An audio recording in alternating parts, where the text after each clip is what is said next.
If you want to disable the lock screen on Windows 11, here's how you can do it.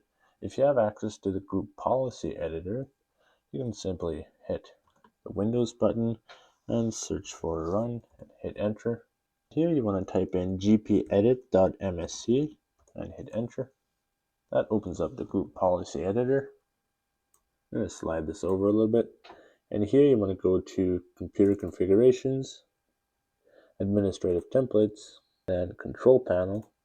Then go to personalization. And here in the list, you'll see do not display the lock screen.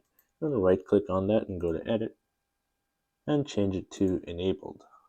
And now you can hit OK. At this point, you want to restart your PC for this change to take effect. And the next step will be to go to settings. You can simply hit Windows I and then go to accounts, then sign in options. Now go to dynamic lock and make sure this checkbox right here is unchecked. This is what locks your PC when you're away for a while.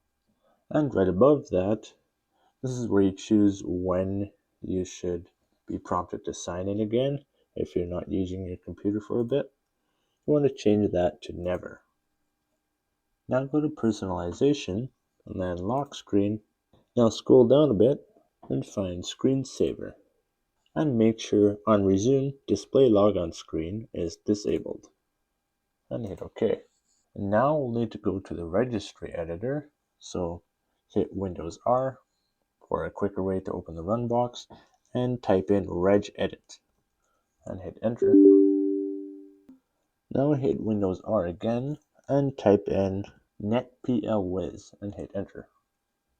Now in the video's description, you'll find this registry key where you can go to it manually. I'm just going to type it all in. Or you can also just use this as a reference and go through it manually, which just takes a bit longer. And then double click on password right here, and the only one in the list there. And then this value here is 2. You want to change that to 0 and hit OK. And then over here you will see a list item with a checkbox saying the user must enter a username and password to use this PC. You simply uncheck that and then hit OK and you're good to go. If this doesn't show up after you edit the registry, like what we just did there, you might have to restart your PC for that to actually take effect, and then that item will show up here. You uncheck it, hit OK, and you're good to go.